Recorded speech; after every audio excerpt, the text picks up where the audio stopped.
Welcome back to Killer Queens. So today we're talking about episode 3 of Bad Influence. Yeah, it's rough. I didn't like it. Hashtag unfollow.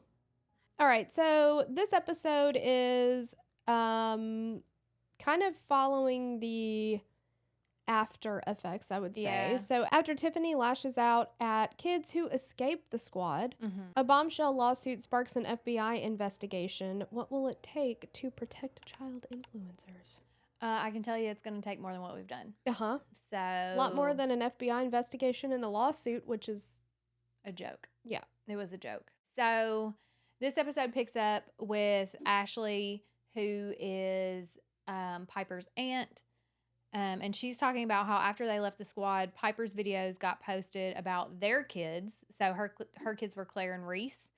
And the kids saw the video. Her kids saw the videos, and they were like, that was super hard for them to see because the video was literally Piper and whoever is left in the squad. And they're like, Claire and Reese left, and I'm going to unfollow them live right now. And it's a video of her like getting on her phone, going to their YouTube channels and unfollowing every single one of them.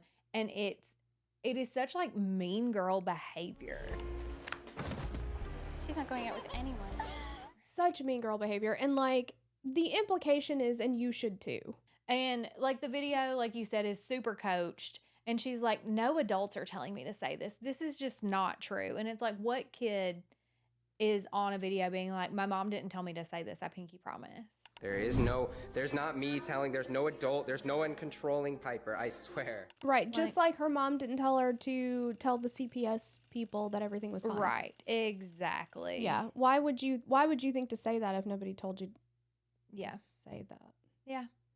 And so also on those videos, the kids start getting hate comments, like people backing Piper and the squad about like, well, what did you do wrong? Why, like, you're such a bad friend, like you're a backstabber, how dare you leave her? Like, okay, these again are 11, 12-year-old kids, and you're hating, like, these kids have no control over where they live or where they go or what they do because they're minor children, right? So if their parents moved away and they could literally just no longer film, if that was the case, like, you're still berating children for things that are out of their control. It's other kids doing it. And they're like, they've created this like mob mentality in their comments and and in their following, and it's wild. And what was also weird is like some of these hate comments come directly from Piper's account.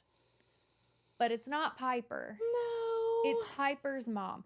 Girl, why are you on the internet fighting with 12-year-olds? Fighting with 12-year-olds. You know what it reminds me of? That scene in The Breakup when Vince Vaughn is playing video games online and you can hear like a 10-year-old like talking crap to him. And he's like going back and forth with this like 10-year-old. Yeah. It's like that's what it feels like. That's 100% what's happening. How big's your TV? Because I want to know if you can see what's happening. Oh, wow, you beat a 12-year-old. I don't care if you're 12 years old. Okay, so all of the kids are devastated, right, that they're leaving, and then now their viewership is going down because even though they were part of the squad, they were also doing their own videos. Like, they weren't just Piper videos. They weren't only with Piper. They had their own channels. They were doing their own things. And, like, all of this tanks for all of them, right? They were losing hundreds of followers every day, and they expected to lose some followers, but not that many. Yeah, and apparently they found out that, okay, because remember when they set up their offshoot channels, like their own channels, Hunter had access to it, and he set it up, and he did this and he did that. So they started talking to each other, the parents of these kids, and they were like, okay, we lost a ton of followers, but before any announcement was made. Well, how did that happen? He was doing stuff that was like embedding certain things in their videos so that it wouldn't get views. Yeah. Oh, that's right.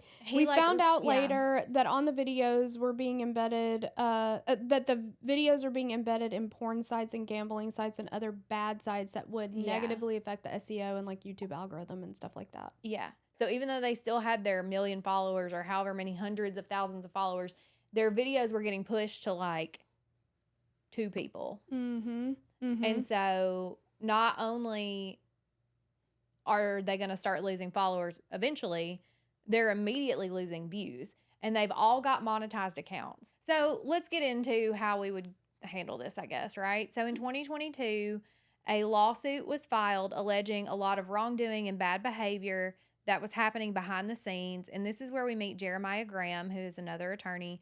He says he first started working on the case. The parents' main concern was the kids' YouTube channels had been sabotaged, right? So they're looking at this from the financial aspect, which smart play, because if you're going to sue somebody, start with the money, because that's usually where you find all the bad things. Right. And they didn't know about the parents didn't know about anything other than their accounts are getting sabotaged. Yeah. This is what's happening, right? But then what happens is all of the kids get together in this, right? Because they've all come together to file this lawsuit, and they kind of start talking to each other. Like they talk to the kids individually, the kids start talking together, and they discover that the parents' complaints were basically just the tip of the iceberg, and 11 children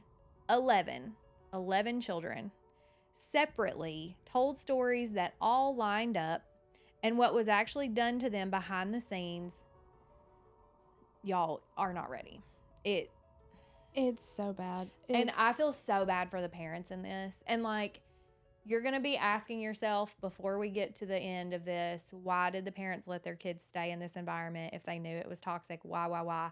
And I will tell you that there is a point in this docu-series where one of the parents talks about why.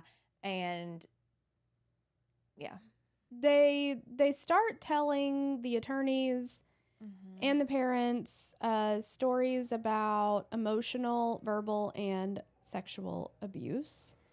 And obviously this like absolutely breaks the parents' hearts because none of them knew it was happening. And so then like one child would say something and then somebody else would be like, that happened to me too. And like, you know. So the kids didn't even know that it was happening to the other kids necessarily. Yeah. Like they knew some of it, especially like maybe some of the emotional abuse was happening to the other kids around them because they would see that. Yeah. But as far as like the sexual abuse and like inappropriate behavior, like all of that happened one-on-one. Yeah. It seemed at least. And so none of them knew that the others were going through that. Yeah. You know, they felt shame because why is this happening to me? What have I done? How am I responsible? Yeah. Again, 11, 12-year-old kids.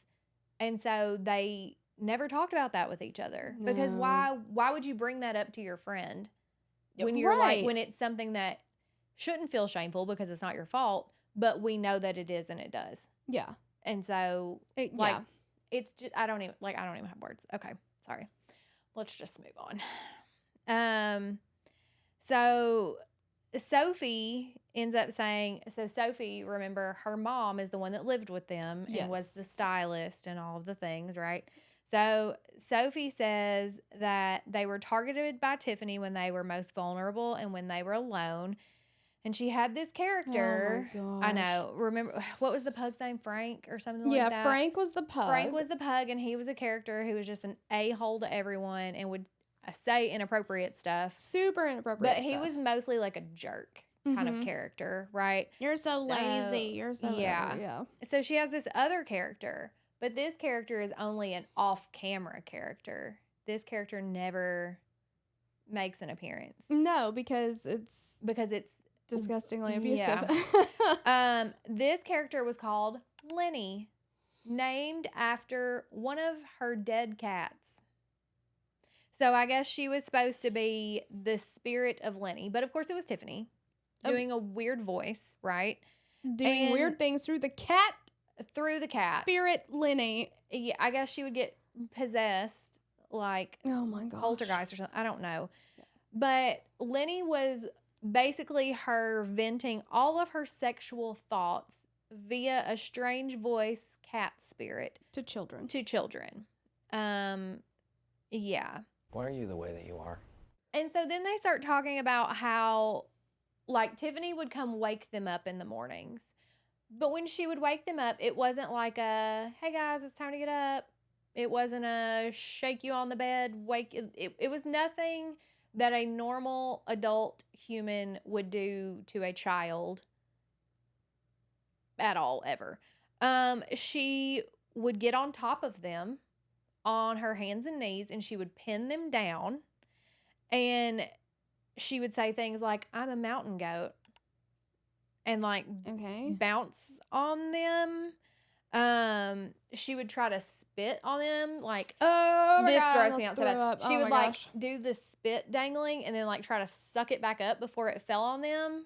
I would punch her in the face. Yeah. I would punch her in the face. So Claire is talking about this. This is her niece. This is her niece. Says that somehow, so Tiffany's doing this to her one morning. Somehow she's able to, like, she's flailing, she's freaking out. She finally gets her arm out, right? And is able to finally cover her face before spit fell and would have fallen in her face. Like, why are you spitting on a child's face? Right. Or anyone's face. Why are you doing that? Yeah. Why are you doing that to wake them up? Why do you think it's funny or appropriate? And like, and why are you doing this to your niece? Like, all of it is so bizarre. Yeah. Like, there's no explanation that's reasonable. No. For any of it at any time. Ever. And then we also hear from Reese, who is Claire's sister. Reese was 9 at the time that this was happening. She says she doesn't really remember how it started, but she remembered that she was bringing something to Tiffany's room. Like, Tiffany had called her in her room to bring her something, right? So she takes it in there, right? And she said she put it on her bed. And then as she was walking out, Tiffany said in Lenny's voice, wait, Reese, don't go. And I was like, bleh. And Reese freaks out. She's like, I am getting out of here. I want to get out of there, right? So Reese is trying to make a beeline for the door, and Tiffany grabs her by the waist, and she pulls her back, and she like ran into Tiffany's bathroom, shut the door, locked it, and was like, I'm stuck in here now. But at least she can't get in at this point, right? And so she's just sitting there, and then Tiffany says in Lenny's voice, Reese, I have my pants down. Do you want to come look? Ew. Yeah. And Reese was like, no. No. So she said, just in case she did have her pants down, I didn't want to be traumatized. So I put my hand over my eyes. I unlocked the door quietly, opened it up quietly, and was like trying to feel around the room to get out. And then whenever I knew kind of where I was, I opened my eyes, started running for the door, and she grabbed her again and pulled her back onto the bed and was holding her down and started to like rub her hands all over her chest and her face and like her whole body. I don't understand what the purpose of that was. And anyway, Reese somehow gets out of her hold and makes a run for it, basically. And I guess they had an RV outside somewhere. Yeah. And she said she went and she locked herself in the RV and she sat there for the rest of the day until the next day. And then even then, she didn't really go outside. 9 years old. 9. You can tell that these kids are at a high level of stress all the time. Yes. This is the way they all tell the stories of like, she tried to get me alone and I immediately knew that something was going to happen if I didn't get out of there. Yeah, like their reaction to being alone is to flee. Yeah, I was going to say they're in like full fight or flight mode. Yes. When they're alone with her and they know it. And all of them are like that. And again, Yeah. it's like these are 11 different kids who before this have not talked to each other about it. Exactly. And they all have the same story. And then there's a story about Sophie. Oh my gosh. She was asleep and she woke up to Tiffany being on top of her and rubbing her hand all over her, telling her it was Lenny's dick. And then she finally just like stopped and left the room. And so Sophie was like, so I locked my door that night, and she was like, I still have trouble sleeping. I sleep with a knife by my bed because I'm scared someone's going to like come in and attack me. And she says like a lot of other stuff happened. Yeah. But I don't feel like I can talk about it on camera. Yeah. And she shouldn't have to. No, she absolutely shouldn't have to. We kind of get into more of the lawsuit stuff. Some of the people said, parents need to take accountability for what happened to their children. It should have been a red flag that they weren't allowed to be around during the content creation. Mm-hmm. And, one of the moms was like, look, if I was watching the show, Yeah, I know exactly as not what a I'd parent, say. yeah, I would say, what are you doing? How could you Yeah. let your kids, be a part of this? But they also had, that they're scared to leave. They're scared to say anything. And she does, like, they do compare it to a cult because they said all hell will break loose. And Sawyer's mom said Sawyer didn't want to tell her what had been going on because he knew, and she knew too, but he knew that if they upset Tiffany, they were going to suffer the wrath. Mm-hmm. Like, everything would have... That's also what's really sad too, is these kids are being put through hell. Yeah. And they're like, but if I say anything... It'll be worse. Uh-huh. Like... Crazy. Worse than what I am going through on a daily basis. Yeah. That's insane. That's really sad. Yeah. This lawsuit, I think we didn't really touch on it, right? But it was 147 pages long. That's long, y'all. That's a long one. That's a long one. And when you find out what happens with that lawsuit, you're going to be like, all them pages, and that's what we got? And then you've got the added layer of, because this is a cult, 100%. I'm just going to say it. It's a cult. Yeah. You've got the kids that are still in there that are essential. I mean, they've been brainwashed. Yeah, and you can't tell me that her behavior's changed. Oh, so the exact same things are happening to them too. 100%. And they just aren't saying anything. Yeah. Or maybe she's changed tactics. I don't know. But it's... I don't know. Yeah. But basically at this point, and still, kid influencing is the wild, wild west, right? There are no industry regulations. There's nothing like that. And obtaining regulations for these children to be safe is the main reason that they had filed this lawsuit, okay? Mm-hmm. So this lawsuit was a civil lawsuit. It did not come with criminal charges. But that should have been the last line of defense.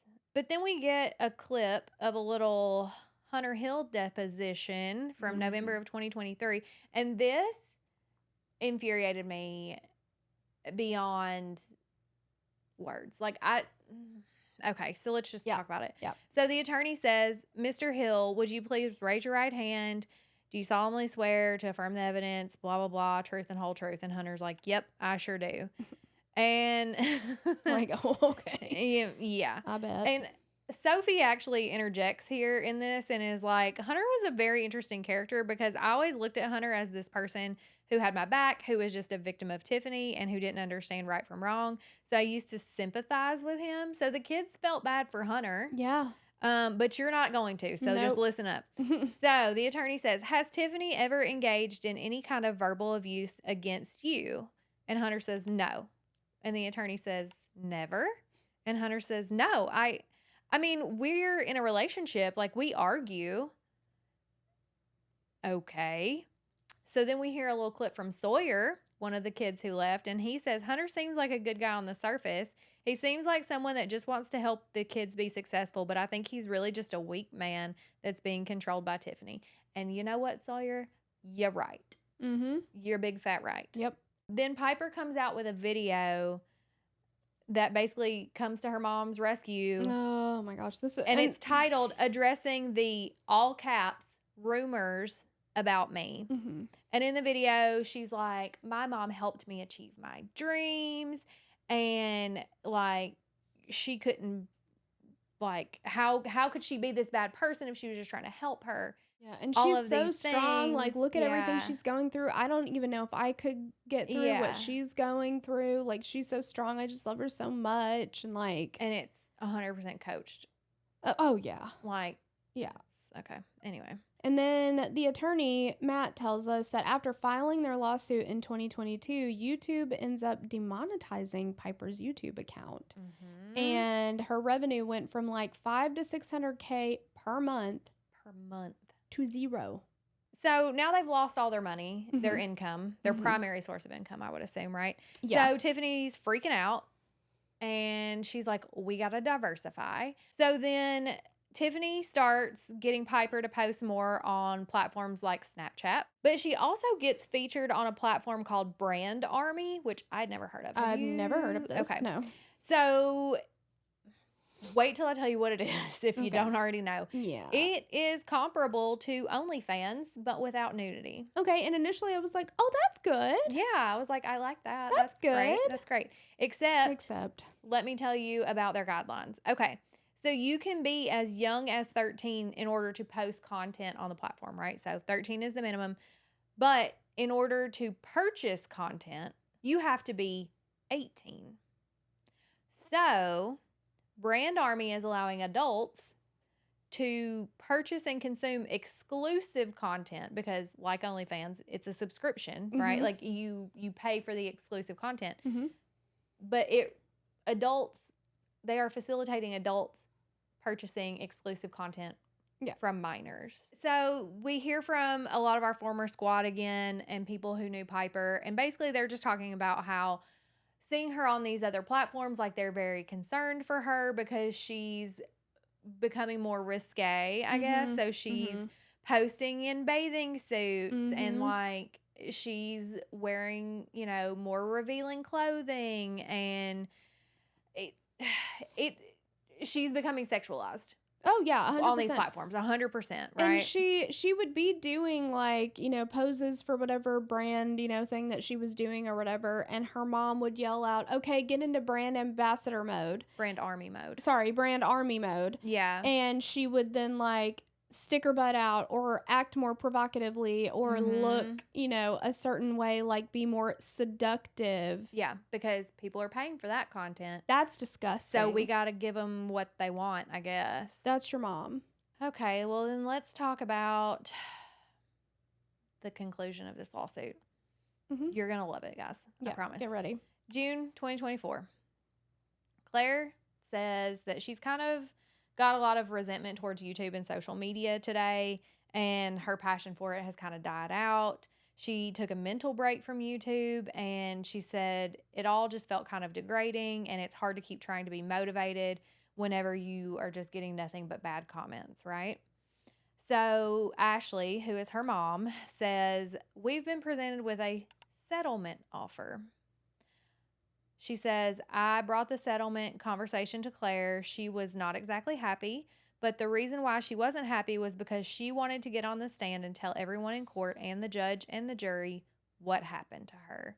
She feels like Tiffany is still getting away with things, and I can't help but kind of agree with that. I am with Claire on the fact that I wanted them, if they wanted to be able to get on the stand and tell their story. Yeah, I mean, the whole thing just like sucks. And then we get on-screen text. Tiffany Smith, Hunter Hill, and Piper Raquel via their attorney declined to be interviewed or provide a comment for this series. Tiffany Smith has publicly denied the accounts of the former squad members and their parents.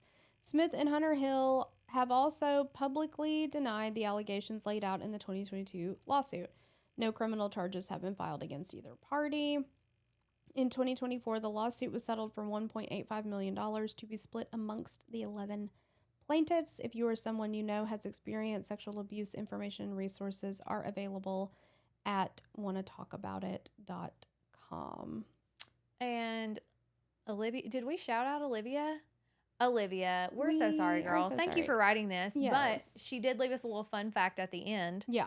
She says, the ending didn't sit well with me because the payout was absolutely despicable. Girl, you ain't wrong. Yeah. Okay, so she said that leaves each child with only a little over, so 1.85 would have been split between the 11 kids, with a little over $136,000 each, which could have easily been depleted by their attorneys and court fees, unless Tiffany was ordered to pay all for the plaintiff's legal fees in addition to the settlement. And I bet she wasn't. I bet she probably wasn't. I don't know. I just feel like she wasn't. Feel like she wasn't. But you know what, Olivia? Now I'm big mad about that too. Yes. Like what? Yeah. It's not good. That's good. Kid influencing. That's disturbing. Yeah. This one was a lot darker than So I thought it much was going to darker be. than I thought it was gonna be. I didn't know we were going to the depths of hell. Exactly. Yeah. Yep. So there's that. There's that. Let us know what you thought if you watched this docu-series, and Yeah. we'll catch you on the next one. Bye. Bye.